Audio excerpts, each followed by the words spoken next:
Hello friends, welcome to Kavitha சமையலறை. இன்னைக்கு நம்ம பார்க்க போகிற ஸ்பெஷல் ரெசிபி அருமையான டீ டைம் ஸ்நாக்கு வெங்காய வடை. டீ கடை ஸ்டைல் வெங்காய வடை. ஒரு சிம்பிளான ஸ்நாக் ரெசிபி. டக்குன்னு டீ வைக்கிற நேரத்துக்குள்ளே இந்த வெங்காய வடை பண்ணிடலாம். வெங்காயத்தோட ஒரு சில பொருட்கள் சேர்த்து பக்குவமாக மாவு பிசைஞ்சு வடையாக தட்டி போட்டு பொரிச்செடுக்கிறோம். டேஸ்ட்டு தூக்கலாக இருக்குங்க. நல்ல சுட சுட டீ, இந்த வெங்காய வடை ஒரு பிரமாதமான ஒரு பர்ஃபெக்டான காம்பினேஷனாக இருக்கும். மிஸ் பண்ணாமல் ட்ரை பண்ணி பாருங்கள். ரொம்ப ஒரு சிம்பிளான ரெசிபி. கேரளா ஸ்டைல் உள்ளி வடை, வெங்காய வடை எப்படி பண்ணுறதுன்னு பார்க்கலாம் வாங்க.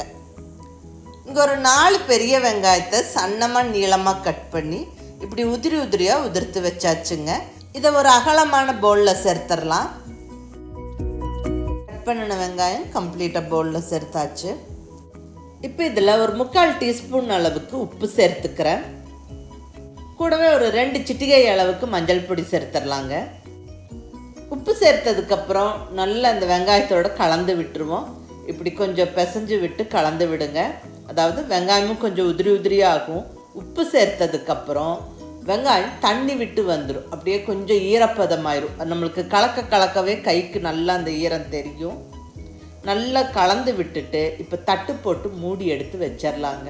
ஒரு 3-4 நிமிஷம் அப்படியே இருக்கட்டும். வெங்காயத்துலேருந்து கொஞ்சம் அந்த தண்ணி விட்டு வரட்டும். இங்கே ஒரு 4 நிமிஷம் கழித்து ஓப்பன் பண்ணியிருக்கிறேங்க. வெங்காயம் நல்லாவே தண்ணி விட்டு வந்திருக்கு. கைக்கு அந்த ஈரம் நல்லாவே தெரியுது. இப்போ மற்ற பொருட்கள் எல்லாம் ஒவ்வொன்றா சேர்க்க ஆரம்பிச்சிடலாங்க.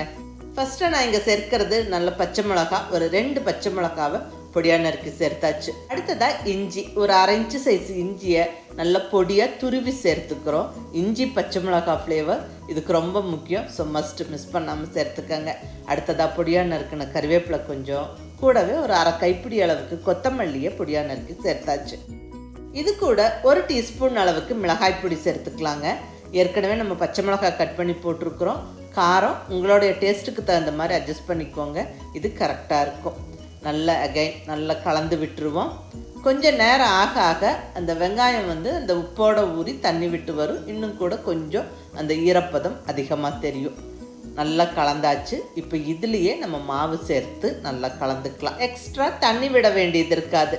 இப்போ ஃபஸ்ட்டாக நான் சேர்க்கிறது மைதா மாவு. நல்லா குவிச்சு அளந்து 2 டேபிள் ஸ்பூன் அளவுக்கு மைதா மாவு எடுத்து வச்சுருந்தேன். அது சேர்த்தாச்சுங்க. இந்த மைதா மாவு எதுக்கு சேர்க்கிறோன்னா, இந்த வெங்காயம் ஒன்றோட ஒன்று ஒட்டி பிடிக்கும், நல்லா பைண்ட் ஆகும். அதுக்கு வேண்டி மைதா மாவு சேர்க்கிறோம். அடுத்ததாக நரைச்சி அளந்து 2 டேபிள் ஸ்பூன் அளவுக்கு அரிசி மாவு கிறிஸ்பினஸ்க்காக சேர்க்கிறோம். இது கூட கடலை மாவு ஒரு 3 டேபிள் ஸ்பூன் அளவுக்கு சேர்த்துக்குவோம். இது பர்ஃபெக்டான டேஸ்ட்டு கொடுக்கும். இந்த 3 மாவு சேர்த்து நம்ம பண்ணும்போது அந்த கிறிஸ்பினஸும் நல்லாயிருக்கும், டேஸ்ட்டும் தூக்கலாக இருக்கும். நீங்கள் ட்ரை பண்ணி பாருங்கள். இது கேரளா ஸ்டைல் உள்ளி வடை. ஸோ டீ கடைகளில் இப்படி தான் பண்ணுவாங்க. அந்த ரெசிபியை தான் உங்களோட இன்றைக்கி ஷேர் பண்ணிகிட்ருக்கிறேன். நல்லா நம்ம தண்ணியே தெளிக்க வேண்டியதில்லை. அந்த வெங்காயத்தில் இருக்கிற ஈரப்பதத்துலேயே இந்த மாவு வெங்காயத்தோடு நல்லா சேர்த்து ஒட்டி பிடிச்சிரும். கொஞ்சம் நல்லா பிசைஞ்சு விட்டால் போதுங்க. வெங்காயத்தில் நல்ல மாவு சேர்ந்துடும். நல்லா அழுத்தி பிடிச்சி உருட்டும் போது நல்லா உருட்ட வரும். சப்போஸ் உங்களுக்கு மாவு இன்னும் கூட கொஞ்சம் வேணும்னு யோசிச்சிங்கன்னா ஜஸ்ட் ஒவ்வொரு டேபிள் ஸ்பூன் அளவுக்கு மட்டுமே மைதா, அரிசி மாவு, கடலை மாவு சேர்த்து பிசைஞ்சுக்கோங்க. இங்கே மொறுன்னு கிறிஸ்பியாக வறுப்பட்ட அந்த வெங்காயத்தோட டேஸ்ட்டு தான் ஹைலைட்டாக இருக்கணும். அதுதான் இந்த வெங்காய வடையோட ஸ்பெஷல் டேஸ்ட்டே. ஸோ மாவு அளவாக போட்டு கலந்துக்கலாம். இங்கே வெங்காய வடை பொரிச்செடுக்கிறதுக்கு ஸ்டவ்வில் எண்ணெய் வச்சாச்சுங்க. இது சூடாகிட்டு இருக்கிற அந்த டைம் கேப்பில் வடை ஒரு 5-6 வடையை தட்டி வச்சிடலாம். ஸோ டக்குன்னு நம்ம போட்டு பொரிச்செடுக்கிறதுக்கு ஈஸியாக இருக்கும்.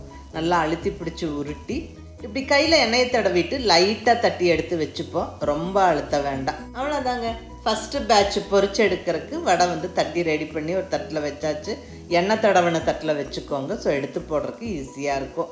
இங்கே எண்ணெயும் நல்லா சூடாயிடுச்சு. இப்போ தட்டி வச்சிருக்கிற வடையை அழகாக எண்ணெயில் போட்டு அடுக்கி விட்டுறலாம். எண்ணெய் சூடானதுக்கப்புறம் கண்டிப்பாக ஸ்டவ்வை மீடியம் ஃப்ளேமில் வச்சுக்கோங்க.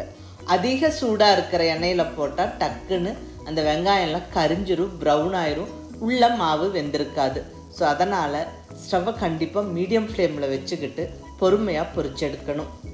2 சைடும் நல்லா திருப்பி போட்டு நல்லா கொஞ்சம் அந்த கோல்டன் ப்ரௌன் கலர் வர வரைக்கும் பொறுமையாக பொரிச்செடுப்போம். பாருங்கள், அந்த ப்ரௌன் கலர் ஆனது தெரியுது. அவ்வளோதான், நம்மளுக்கு வடை ரெடி ஆயிடுச்சு. இனி எண்ணெயை வடிச்சிட்டு நம்ம வடையை எடுத்துடலாம். இதே மாதிரி எல்லா வடையும் சுட்டெடுத்துருங்க. ஒரு அருமையான ஸ்நாக்குங்க இது. கடகடன்னு 4 வெங்காயத்தை வெட்டிட்டு இந்த மாவெல்லாம் போட்டு டக்குன்னு கலந்து நம்ம வடை செஞ்சிடலாம். டீ வைக்கிற நேரத்துக்குள்ளே வடை ஜம்முன்னு ரெடி ஆயிரும்.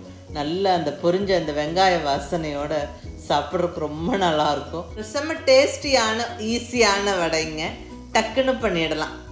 இந்த உள்ளி வடை வெரைட்டி ரைஸஸ்க்கும் நல்ல காம்பினேஷனாக இருக்குங்க. லெமன் சாதம், தக்காளி சாதம்லாம் பண்ணும்போது இந்த வடை ஒரு பர்ஃபெக்டான ஒரு சைட் டிஷ்ஷாக இருக்கும். நீங்கள் ட்ரை பண்ணி பாருங்கள். டீ கடை ஸ்டைல் வெங்காய வடை ஒரு பாப்புலரான ஸ்நாக்குங்க. கமகமன்னு அந்த பொரிஞ்ச வெங்காய வாசனையோட வடை டேஸ்ட்டு தூக்கலாக இருக்குங்க. கண்டிப்பாக சாப்பிட்டவங்க 1-2 வடையோடலாம் நிறுத்தவே முடியாது. அடுத்தடுத்து சாப்பிட தோணும். அதுவும் நல்ல ஒரு சூடாக ஒரு டீயோட இந்த வடை செம்மையாக இருக்குங்க. மிஸ் பண்ணாமல் உடனே ட்ரை பண்ணி பாருங்கள். டக்குன்னு ஒரு 10 நிமிஷத்தில் செஞ்சிடலாங்க. செஞ்சு சாப்பிட்டு பார்த்துட்டு எப்படி இருந்ததுன்னு உங்கள் ஃபீட்பேக் சொல்லுங்கள். பிடிச்சிருந்தா லைக் பண்ணி, ஷேர் பண்ணி, கமெண்ட் பண்ணுங்கள். கவிதா சமையலறை சப்ஸ்கிரைப் பண்ணி என்னுடைய மற்ற ரெசிபிஸும் வீடியோஸும் பாருங்கள். தேங்க்யூ.